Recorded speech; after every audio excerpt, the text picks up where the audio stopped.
Good afternoon, everyone. Welcome back.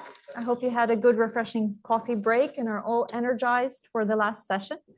Hopefully in this next hour, we'll bring some of the key lessons together and really think about what changes are possible within key organizations such as the World Bank and UNHCR, for example.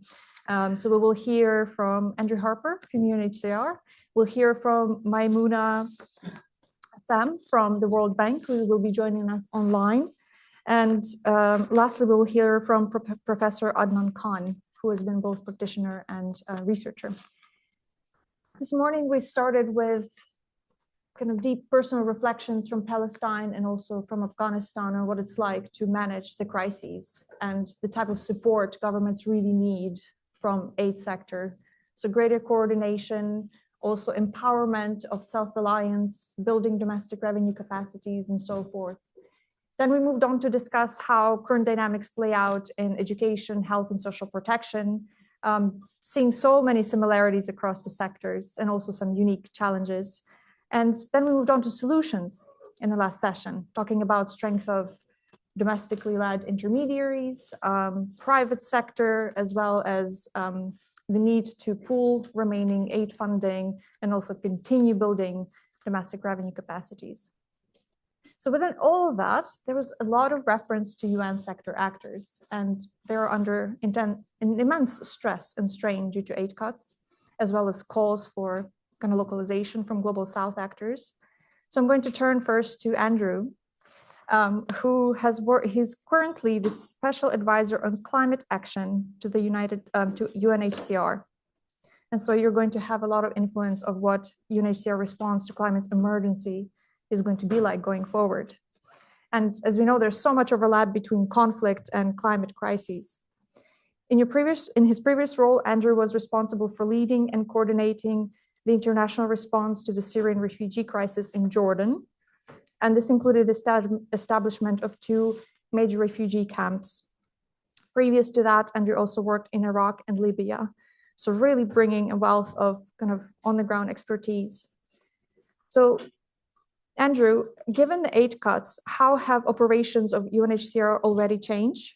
And what further changes you see coming in the next year or so? Thanks, Oya. And thanks to ODI and everyone for putting this on. I'm sort of talking, but I'm actually learning probably more than what I'm actually espousing as anything which is that useful. Like listening to everyone over the course of the day, and just also listening to some of the questions, it's also very much context specific. No, there's no country, or even within a country, that is the same as another part. And so the first thing to do is to understand when you're dealing with affected communities that you're probably the person that least knows the least about what is going on. And so when we talk to like refugees, and more importantly, almost the host communities, because they're the ones who are providing the protection, and to the government, it's imperative that we understand what their priorities are. Sometimes it's not necessarily the refugees are the priorities of the communities or the government. Maybe it's the security. Maybe the refugees have come into that area and they may not necessarily be that welcome. So we had a discussion before about why do parallel systems occur? Because sometimes governments do not want refugees. Like time and time again, we're saying inclusion, integration. You go to several countries and you talk about integration and you will be quickly marched out the door. So what we have to do is to look at what are the outcomes that we're actually after. We're after protection, we're after dignity, we're after trying to stop a protracted situation of displacement occurring. But in the end, we're having to deal with human dignity. And if parallel systems are established, there's usually a reason for it. And we've got a new High Commissioner, you may be aware of that. And he has said quite from day one that care and maintenance is out. And that used to be almost the fundamental element of UNHCR's DNA, care and maintenance. Everyone talks about refugee camps. The vast majority of refugees are not in camps. They're in urban environments. They're surviving. They're being included. And so we have to sort of almost change the focus in looking at, rather than refugee camps where there may be some systems set up to parallel, which may be in parallel for numerous reasons, to figure out how do we ensure, and say, I'm not going to use the word integration, but how do we ensure the inclusion within systems? And you're not going to achieve that through humanitarian assistance. It's not enough. That does not buy the goodwill of communities and governments. So this is why it's so important to be working with bigger actors, like whether it be the World Bank, whether it be with the IMF, whether it be with the GCF, whether it be the private sector. And we need to be able to say, look, it doesn't help anyone by having an uneducated population, either within your country or if they're able to return back. So how do we support the society without necessarily sort of saying you're a refugee and you're a national? Like, children are children, they need support. Healthcare does not just stop at a refugee camp. It needs to be covering the whole region. And so you're sort of like, you're asking me before about why does UNHCR do this and why does UNHCR do that? We take our cue from the government. The government is the sovereign has the sovereign responsibility. UNHCR's role is to ensure that international standards of protection are provided to refugees. And so with the new High Commissioner, and I've just sort of like put down a couple of points here, his marching orders to us are ensure that government-led and implemented roadmaps for the inclusion and self-reliance across all refugee contexts. Self-reliance expanded through viable models, bringing in development and private sector. Like, a lot of these things are relatively easy to say, much harder to implement. Forcibly displaced and stateless persons systematically included in national statistics and surveys. Refugee responses reflected in national priorities and development plans. Development financing mobilised to bridge the transition from humanitarian to nationally run systems and services, and refugees fully able to access national systems at scale. Again, this is coming from a UNHCR side, and this may not necessarily match the refugee hosting side. But if we all come together and say, what is the overall objective and vision for a country which includes refugees, then you're more likely to succeed. But if you just deal with the refugees and say, this is a specific subgroup, then you're not likely to get them integrated into the overall system. So we have to support refugee hosting countries as a whole. And within that, there is refugees and other vulnerable groups who've got every right to have access to education and to healthcare. So it was basically, I just wanted to sort of say those points. And so we're almost relying on traditional donors is just not working as well. Like, we've discussed it a lot this morning about bilateral support. And it doesn't matter what country you are. It could be FCDO. It could be the Australians. It could be the Canadians. They're all becoming much more transactional. They'll say, okay, we will give you this if you do that. We've got no choice sometimes. Like, we need to get money to the borders of Chad. And so, like, we have to try and find ways in which we can provide the services in as dignified manner as possible. But governments are not providing the unearmarked money which they used to before, which allowed us to ensure that the most vulnerable groups were supported. That's why, for instance, you'll get a lot of money going, and I used to be in Jordan, going to Jordan, but you probably won't get very much going to DRC per capita. So there is strategic elements which we need to be taking into account. But anyway, you asked for a good example of what's happening and moving away from just the reliance on traditional donors and moving to much more, let's say, partnerships with development actors. Again, like the World Bank is a classic. IMF has also been very good. Green Climate Fund, got billions of dollars available. They are moving more into fragile affected countries, so forth, African Development Bank. But recently, and I'm talking about last year, MasterCard allocated $300 million for refugee education. Like, that's not a small amount of money, 300 million. So, and that's for Burkina Faso, CAR, Chad, DRC, Egypt, Mali, South Sudan, and Sudan. So really quite tough places to work. And why I like this is that everyone is sort of saying efficiencies and effectiveness, like the UN is bloated and all this sort of stuff. I'll tell you what, we're not that bloated now. But if we have sort of more interactions with the private sector, then we can be more accountable in terms of the performance indicators. You have to deliver. Like, it's not that you've got like sort of a license to spend with no accountability. And so with the agreement with MasterCard, I was just looking at the KPIs. So for all those countries, 500,000 refugees have, so specifically refugees, access to education, but they have to complete the education. And so you see a lot of people sort of say, oh, we're going to provide access to girls to schooling. They enroll and then they drop out. So, or they may get a certificate, but it's not a quality education. So we need to be looking at outcomes rather than some of these actions. There's also 10,000 scholarships, 50% which are for women. But importantly, we put within that part of these funds will be provided to these governments if refugees are integrated into national systems.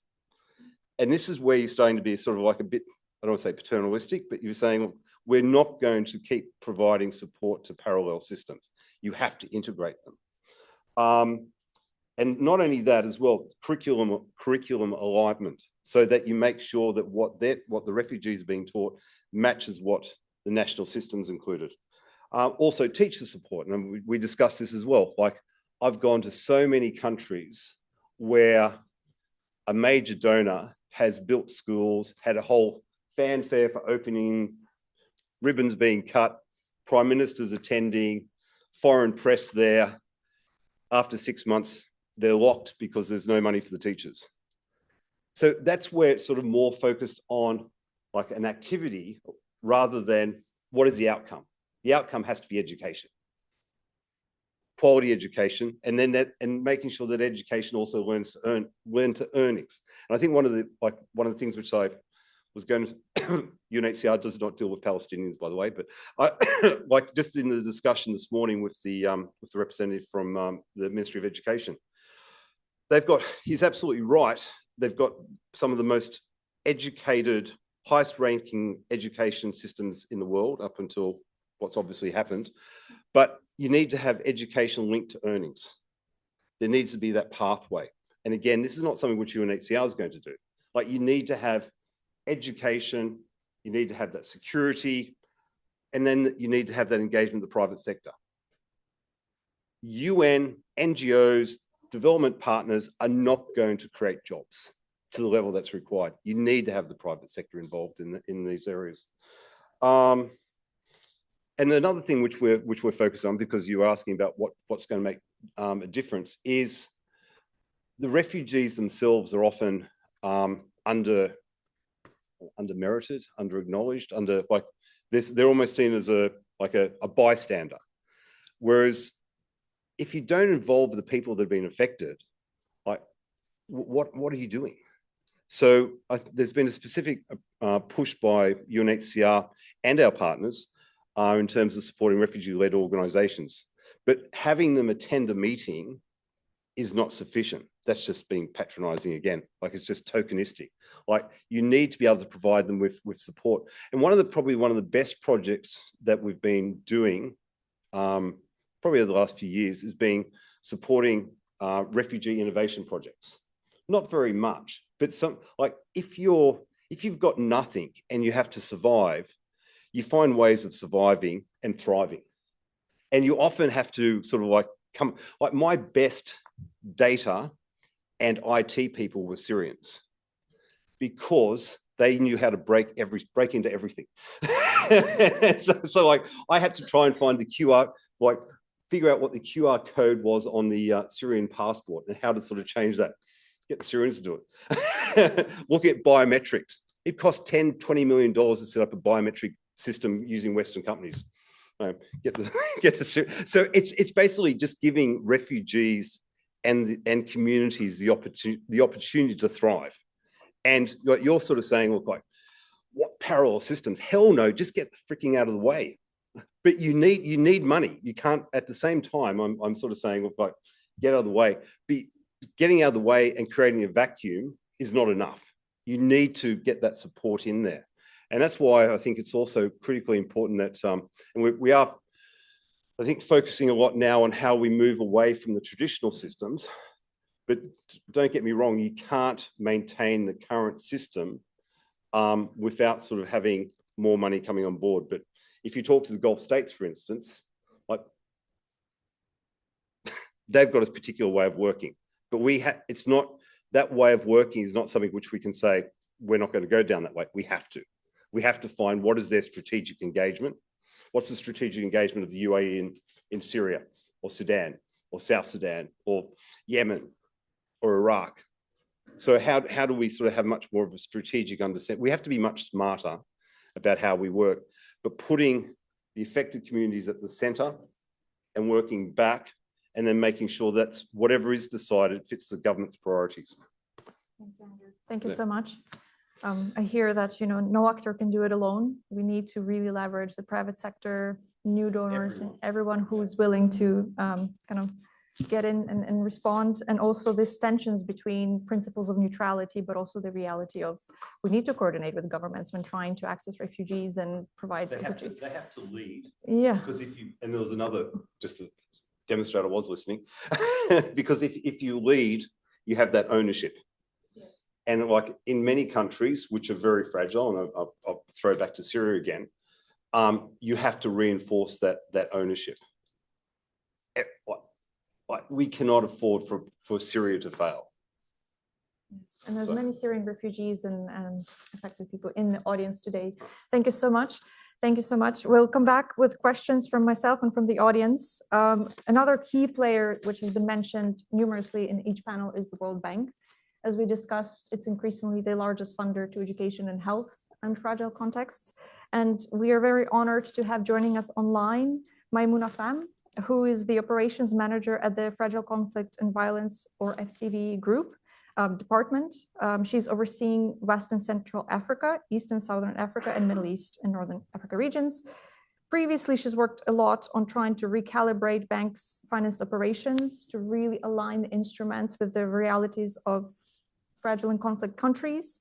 And before this role, she was the country manager for Burkina Faso from 2020 to 2023. She's a PFM expert, and she's really experienced with the policy around auditing, domestic revenue mobilization, and so forth. So Maimouna, many of us know that the strategy is being revised for FCV within the World Bank. One of the key barriers in the past was that the team is a cross-cutting theme. You know, you're sitting across World Bank's sectors and operations. So under the new strategy, how will your team better leverage bank's core expertise and policy instruments around system strengthening in protracted crisis settings? Maimouna, over to you. Thank you so much, Olia, and thanks for inviting me to this forum that is highly relevant and timely for the World Bank Group as we are currently finalizing the refreshing our strategy on fragility, conflict, and violence. And this has involved thinking through many of the questions you put on the table for this forum. Let me just start by giving you a quick overview of the new FCV strategy, which aims to improve the effectiveness and impact of the World Bank engagement in FCV settings. It identifies what needs to be done differently to improve operational impact on the ground and align better with our focus on job creation, which is the most sustainable way to transition out of poverty and fragility. The new strategy focuses on 4 main strategic shifts. One is to anticipate better by taking into account the broader country context instead of just focusing on some region-first operation or program. And the second shift is to apply a differentiated approach. building on the FCV country classification, but also potential for lasting impact. What are we leaving behind? And the third shift is on delivering as a One World Bank group, meaning bringing public and private capital together throughout job framework along the line of 3 pillars: foundational infrastructure, investment on infrastructure and human capital, strengthening governance system, supporting the business environment to make it more conducive through policies and regulation, and bringing more capital, private capital mobilization, because we only with public money, we will not be able to provide more jobs. And last but not least, doing things differently on the ground by enhancing our operational toolkit, but also pursuing more focused partnership. So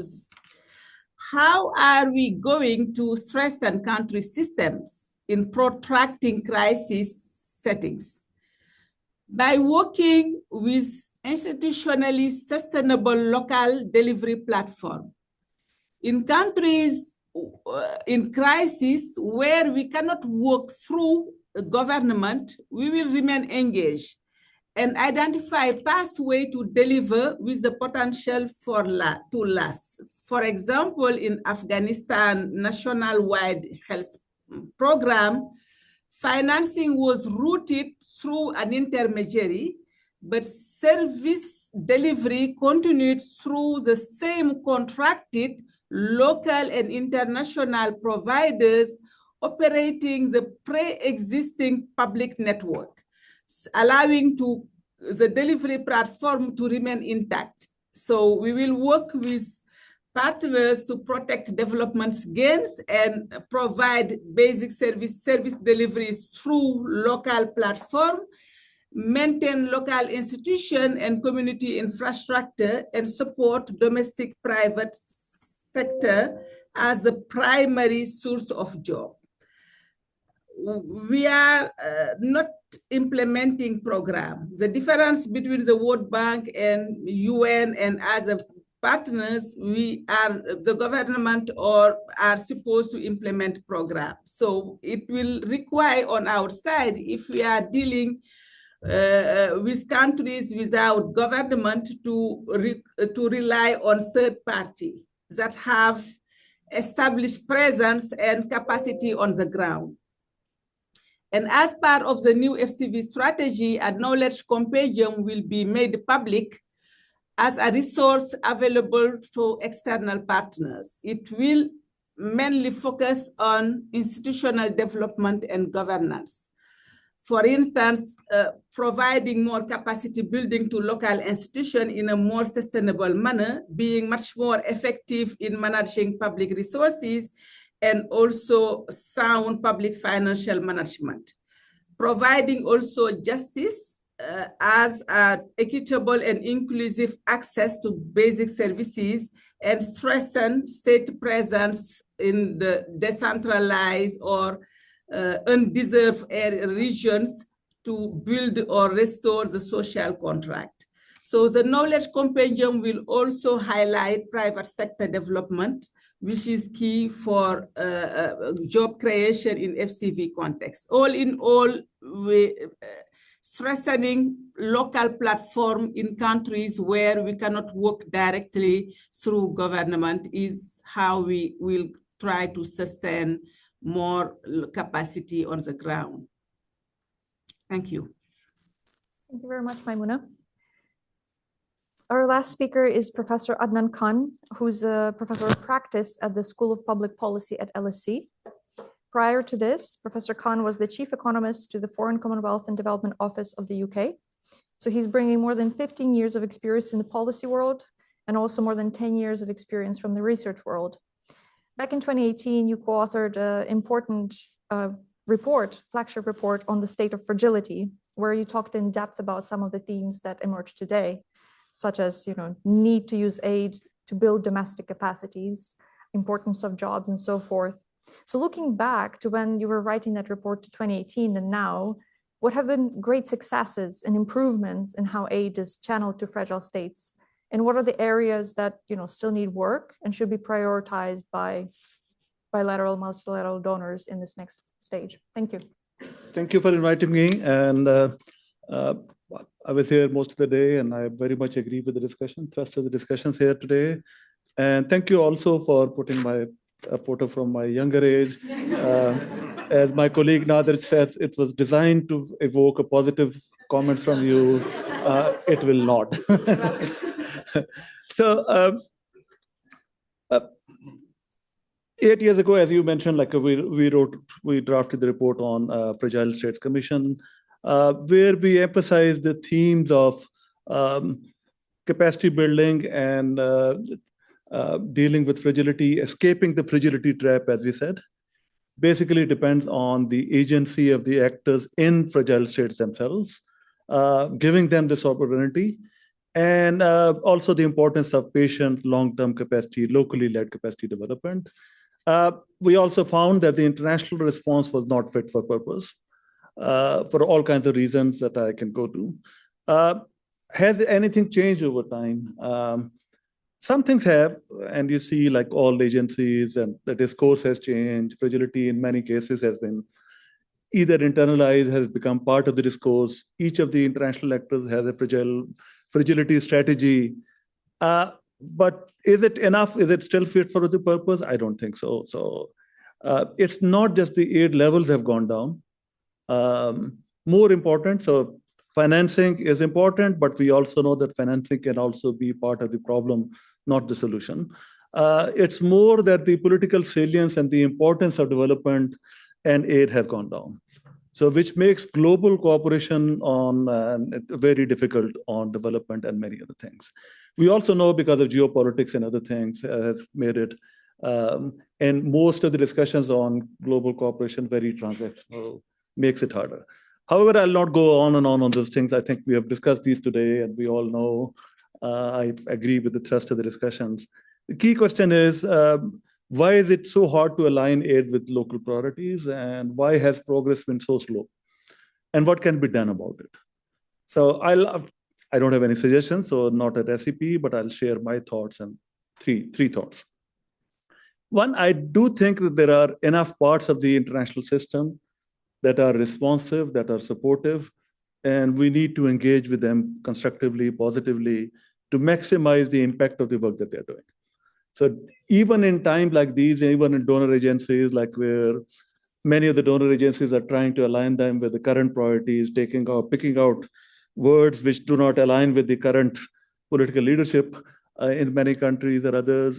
There are people who feel very strongly about it. Marcus knows, like in donor agencies here or in global systems. So working with them proactively to maximize the impact of their work. Not enough has been exploited. Far more needs to be done. There are many do-gooders in these organizations. They're not necessarily go-getters in terms of like being the most important critical players who will rise to the top, but we need to engage with them. And there's also need to call out on new donors like BRICS, China, many other, like the Indias, Indonesias of the world, to rise up to the occasion. We're not seeing that, unfortunately. And it's not just money. It's also South-to-South collaboration, knowledge sharing, and many other things. My community researchers have not done enough. There's not done enough to engage with actors in developing countries and in fragile settings in a proactive ex-ante sense. By ex-ante sense, I mean like not after you have done some research or you're looking very instrumentally into some data or other things. Ex-ante into what the policymakers need, want, and a two-way sharing of knowledge and others. 2 days ago, I was in Jamaica with a group of researchers working for sharing knowledge with them from Bangladesh, Nepal, and others on anticipatory cash transfers to deal with climate emergencies, in that case, Hurricane Melissa.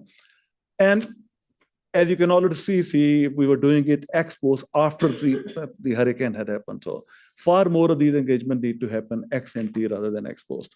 I think And financing itself is also endogenous to these engagements. Yes, there's less engagement, there's less financing, but financing is not just budgetary allocations. A lot of financing for development can come from market, from other players, by crowding in money through de-risking, providing guarantees. So hundreds of billions of such dollars have been provided to Ukraine, not through direct budgetary support, but by other things, by these other creative means. Why can't this be done for developing countries and fragile states? That brings me to the second question, which is a bit more critical. Still a lot of discourse on fragility is, call it like more of a performative, call it like more of a theater. The usual things that need to be said are being said, and I'm not blaming the people who are saying this, but it has become standard to say the thing. Governments will say those things. It's not just the international community, it's also domestic actors also, and not enough is being done. And I think about time for many players also to call out, not just international, but also domestic actors, to say, don't show me the words, show me the money, yes, and there's less of that, but show me the impact of what you're doing. And there's far less of that, both in the international community, but also domestic community, I would say. Ali and others are right, like if the government in a fragile or developing country context is serious about then it needs to say about development, then it needs to send very credible signals, and taxation is one of them. So we know, like, because taxation is costly and is painful, only governments who are willing to be accountable would be willing to do this, and that's why it's a costly but a very credible signal.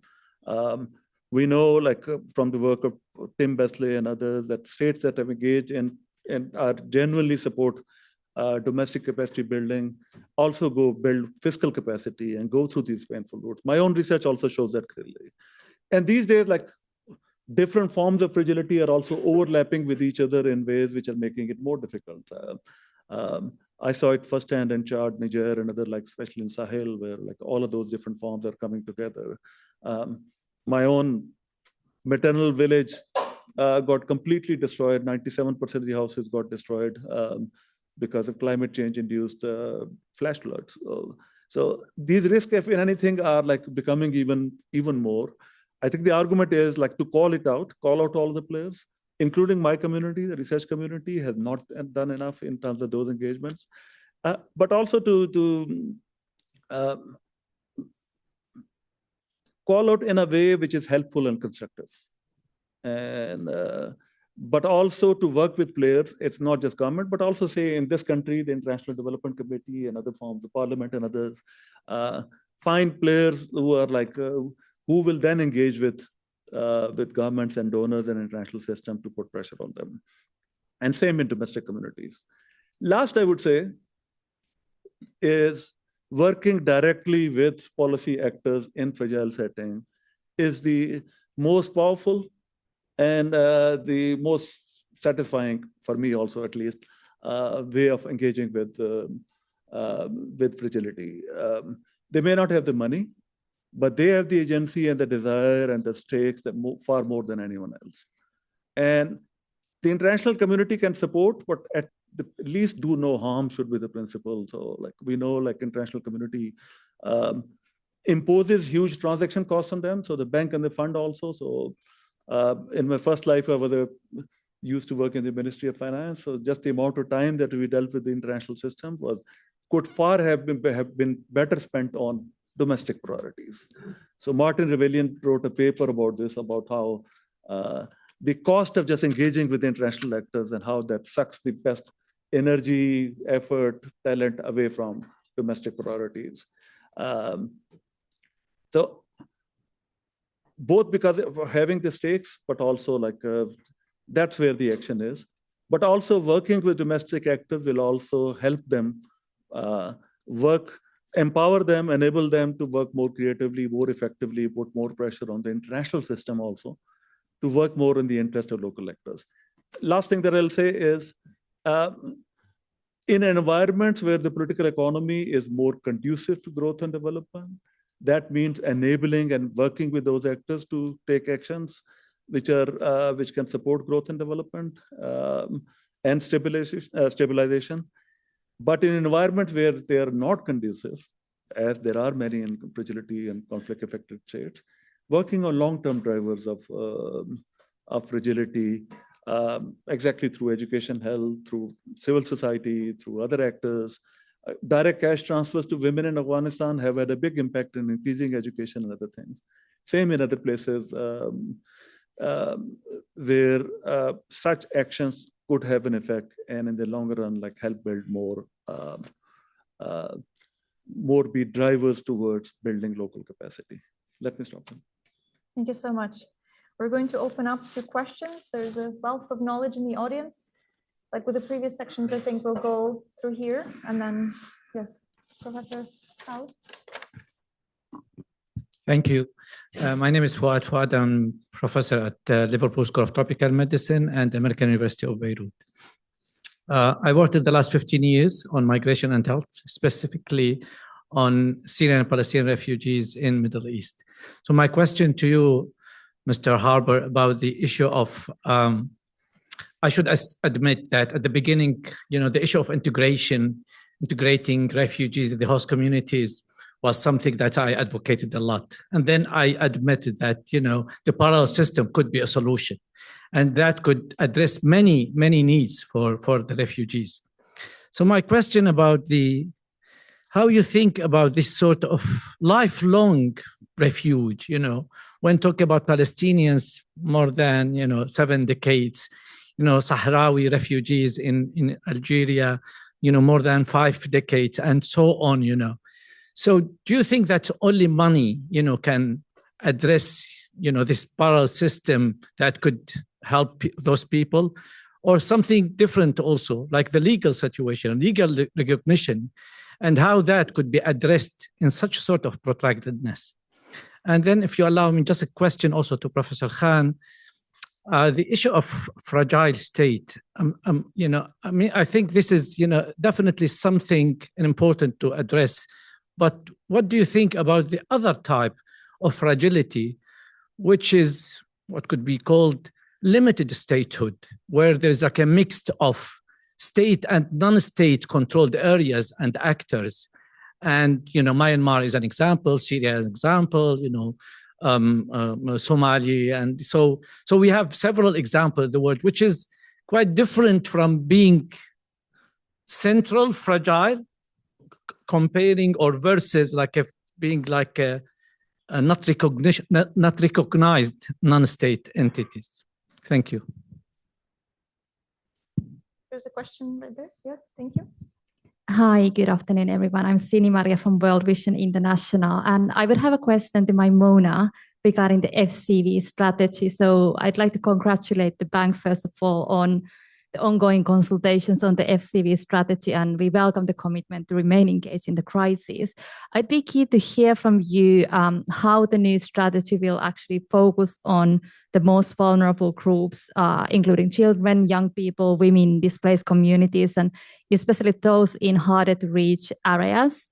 So it'd be great if you could share a little bit more about what are the concrete commitments, whether there will be key FCV tailored diagnostics that really focus on the needs of the most vulnerable groups. And also, it'd be great if you could share a little bit more about the next steps with the FCV strategy, when it will be published, and whether the bank is already working on the implementation plan for that strategy. Thank you. Thank you. Maybe we take one more. Yes.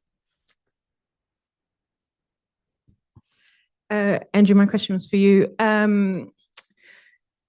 The list that you gave from your new head honcho of directions, the gap between that and what's happening on the ground is just too vast to pass without comment. I guess we all know that UNHCR has lost huge amounts of money and at no fault of their own. But I mean, I've just come from Umrakuba, where you do still have your sign up. There's a lot of questions locally about, is it even a camp really anymore? It's kind of a humanitarian graveyard, and there's just sort of rusted signs everywhere. this interim time where these camps are functioning, I mean, Umrakuba is described as a slum where people in power go for sex and alcohol. How is UNHCR going to manage to surveil, to operate, to advocate in this kind of interim time where you are left with this enormously awful circumstance? Right. I'll just go in first because I have to leave very quickly. I don't have an answer. I'd like to sort of say, yeah, this is the plan. We don't have a plan. You can't lose $2 billion and 5,000 staff. And it's not just UNHCR, which has lost $2 billion and 5,000 staff. All our partners have lost the same. And so the very core elements of UNHCR's comparative advantage, which is being deep field, and for instance, being at the border to register refugees arriving from Sudan to South Sudan, there's no one registering them at the moment. So the very basics, even before we get to protection, education, healthcare. So of course, what the High Commissioner is saying, look, we've got to choose what is our core responsibility.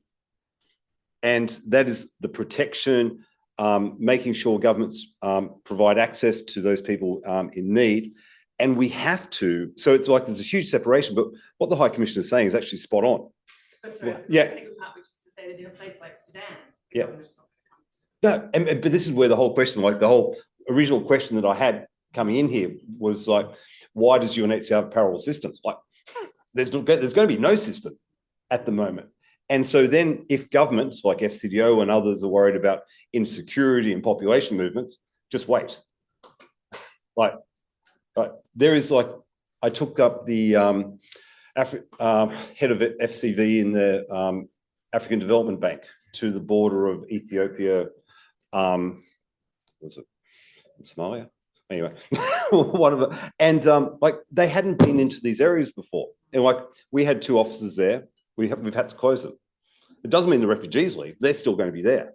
So we have to try and, as we have contracted, and maybe that's what the system needs. That's going to have to force the more development agencies and governments to take a more robust role. And the issues of refugees is not a humanitarian issue or development issue, it's a political issue. So can governments be a little bit more forthright and honest about their engagement in these conflicts and why there are refugees? Should we be more engaged? In the end, we're just basically talking about maintaining the current system of complete existential chaos. Nothing is improving. You're getting more and more entities which are sort of contributing to conflict and division. And so then you've got these humanitarian agencies basically trying to pick up the pieces with even less money. And you've got development agencies trying to provide development support in areas where there's no peace. So peace has to come before you have development. But at the same time, the whole adage of you need development for peace and whatever. So I still see that almost everywhere, it's people sort of say everyone's got silos and pillars and whatever. It's true. But how do we have a more of a holistic approach? How do we ensure a more resilient Eastern Horn of Africa? How do we ensure that a more climate resilient Middle East and North Africa? We know what the challenges will be in the future. We know what the challenges are now. Are we satisfied with the current approach? We can't be. So we need a sort of a seismic shift in how we work together. We have these meetings, which are very good, but then we'll go away and just do what we've done in the past. So what is the goals that we're setting ourselves from this meeting? Mm-hmm. So this is I think one of the challenges. We should not be going to meetings unless we've moved forward. How are we collaborating? How are we sharing information? What the World Bank just said was really good. They're sharing their information. They're sharing their guidance. But we can do so much better. Anyway, I've got to go. I apologize very much for that, but I've got to catch a plane. Yes, So, thank you very much. Thank you. There's an emergency to which Sir Harper has to run off. Thank you so much. Yes, so what we heard is really need to build up coalitions of the willing as we say, and follow through with the actions, moving beyond the dialogue. But before we go to that, maybe we can go on and address some of the questions that came to you, and then also hand over to Maimouna online. Yeah, sure. So one question was directly to me on one of the key lessons that we learned in the work on fragility was that fragility is not on a binary dimension. So some countries are fragile or not. All countries have dimensions of fragility.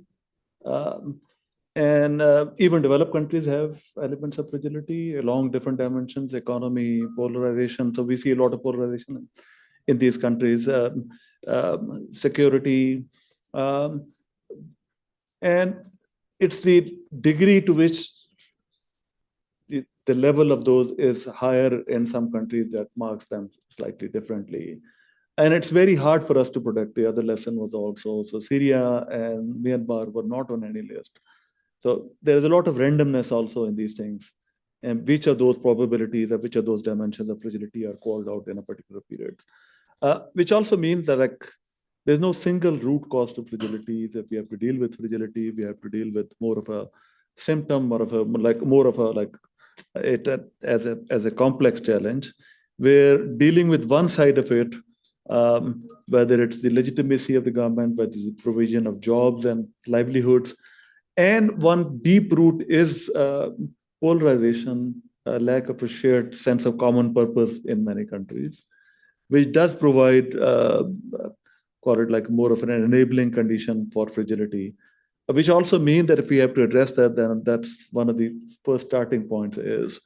And in terms of the question that we were addressing now, how do we do that? Like one word on that one is, what we argued for is, in a world where, yes, we discuss it today, what will happen tomorrow is the question that each of us is asking. In a world where different actors are held by different, their accountability channels are very, very different. And to some extent, rightly so, the donor agencies are accountable to their electorate who provide the funds. Same for international. Everyone wants to coordinate, no one wants to be coordinated. In that world, we still believe that the actor that is best positioned to coordinate are the policy actors in fragile states themselves, who have the highest stakes and who can coordinate. Because they are directly accountable and have the direct stakes also. It may not and still will not happen in many places. We can't expect that to happen in Afghanistan, for instance, right now, and others. In those environments, the best you can do is humanitarian support, finding outside actors, maybe working on the longer term drivers. Not much can be attained when the enabling conditions for that are not present in the domestic scene. Thank you. Can we go now to Maimouna online, please? Over to you. Yes, thank you. So how to identify the most vulnerable group and address their needs? Our core diagnostic is the risk and resilience assessment, which is the review of drivers of fragility and sources of resilience, but also emerging risk, and how these drivers of fragility are affecting the most vulnerable, what group are at risk, and how it manifested. So we conducted recently some risk and resilience assessment in many developing countries, and realized that we are seeing more new emerging trend related to the demographic pressure. For instance, use the high rate of unemployment and the fact that their expectations are not met are putting many countries at risk. We saw recently what happened in Madagascar. So all this can help to identify what groups are at risk and what need to be done to mitigate or support them. So this is very linked to our North Star on jobs, to really leverage jobs to address these emerging trends related to demographic pressure. And in the way also we are supporting building on the findings of this risk and resilience assessment, how we are designing our operation for FCV countries. We have this notion of FCV sensitive and FCV responsive. And FCV sensitive operation is at least an operation with this principle of do no harm. This operation can be implemented without exacerbating drivers of fragility or adding more risk to the most vulnerable groups. And if we have more opportunity to go deeper by addressing some drivers of fragility, we call it FCV responsive, which means that having at least an outcome oriented of the operation to address drivers of fragility. This is how we are targeting the most vulnerable group and include them as beneficiaries and have some concrete indicator to measure how these projects are providing positive impact on this most vulnerable group. So in terms of next step, we are planning to have our implementation plan or operationalization plan submitted to the board in April. And by spring meetings, we hope that we will have the plan approved. And then we plan also a fragility forum early June to disseminate the strategy and engage with all partners and relevant stakeholders just to see how we can move on toward implementation.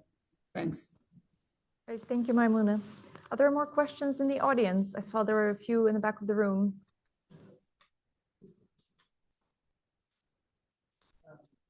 Thank you, Mike. Thank you. My question was for Adnan. My name is Marcus Manuel, a former colleague at the FCDO. I was just looking back. I wrote 8 years ago, the Fragility Commission is spot on. Real and radical change is needed in how we approach fragile states. I also commented later on in it that 7 years previously to that, ODI had said that the situation in fragile states was so terrible, we needed a new deal.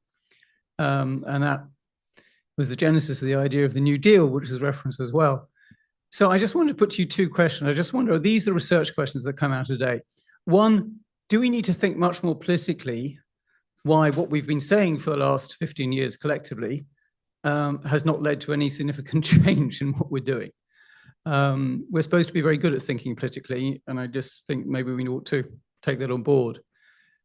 The second one, was, do we just need to embrace the fact the world is changing? The aid structure has become more fragmented, not less. And if anything, the evidence that came out, we need to embrace that. We're not embracing philanthropic funding particularly. We're not embracing Zakat, 500 million coming from Qatar that's supporting social protection in Yemen, I heard today. These are new sources. So how can we come up with new structures that will actually allow us to engage? So for me, those are the two research questions that I think have come up most powerfully from today. I'd be interested to know in your reflections on whether you think those are two questions that might be worth thinking about further. Thank you. Yes, please. Shall I continue? Yeah. Many thanks for the really crucial discussion. Ralf Süttorf from Berlin think tank Center for Humanitarian Action. I think I can build a bit on that one and coming back to the lead question of how to reimagine financing in conflict and fragile settings. And my question would be a bit to put it into the context of a very ever more interest-driven aid sector and funding sector on the public side, on bringing in new actors, which probably all of us would sign up to, like private sector and new donors, etc. But to which extent do you see a tension between both goals? I mean, usually the private sector is not that interested in investing in fragile contexts, in conflict settings, and same donors, including Germany, I'm dealing quite a lot with, but also the European Commission, Global Gateway, the new financial framework, all that going into a direction of prioritizing in a geopolitical way. And that could match, of course, sometimes fragile settings in the neighborhood, etc., but moving out of key contexts and raising a lot of questions if with an interest-driven era and transactionalism, it's realistic to come up with new funding sources or how to bridge that. I know it's a big question, but more than happy to give it to you for that reason. It's maybe last question, and then you will take them with Maimouna. Yes, last question, please.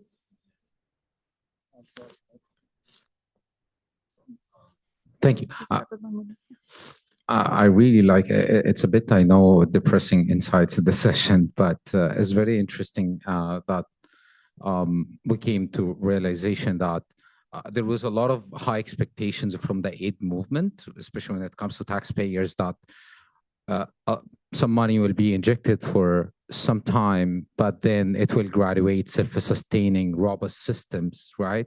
But this didn't really happen, right? And it's not because of the aid movement or the type of humanitarian typology that took place, but it was about the political drivers, that there was an embedded and deep-rooted issues related to peace and security, right? But at the same time, like maybe 6 or 7 years ago, there used to be a lot of talk about the humanitarian peace development nexus, right? Which is like, it was like everybody was talking about, this is the change theory that will cater all answers 360-degree intervention. But this didn't happen, right? Because I think also like part of it was the COVID-19 and the kind of like that it had to shift all priorities from sustainable track. So I want to get your insights about why, like, is there a chance to build on 360-degree kind of intervention like this nexus? Why it didn't succeed? Thank you so much. We'll start with Maimouna online. If you want to reflect to any of the questions, I think the core theme is how to actually make change, moving from rhetoric to change. Over to you.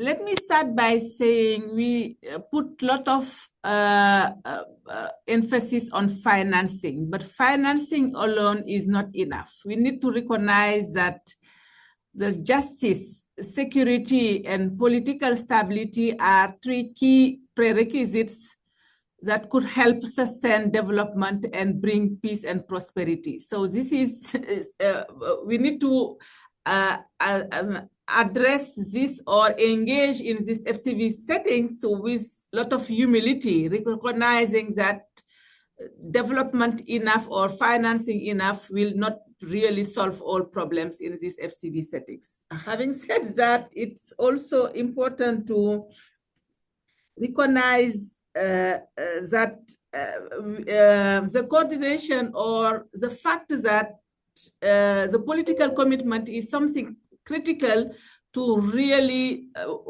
help to work with the policy actors in a way that we can also be impactful. And this is why for us, with the new strategies, this differentiated approach, the first step should be to assess the political commitment. To what extent the government or the key policy actors are serious in addressing these drivers of fragility that could help us bring financing and support the system strengthening. So it's not easy to answer, but I think that we need to have all ingredients aligned, both on the country side, the key actors, and also on the development side, and bridging or better coordinating the humanitarian and development nexus in a way that we can really be more impactful, but easy to say than really to implement.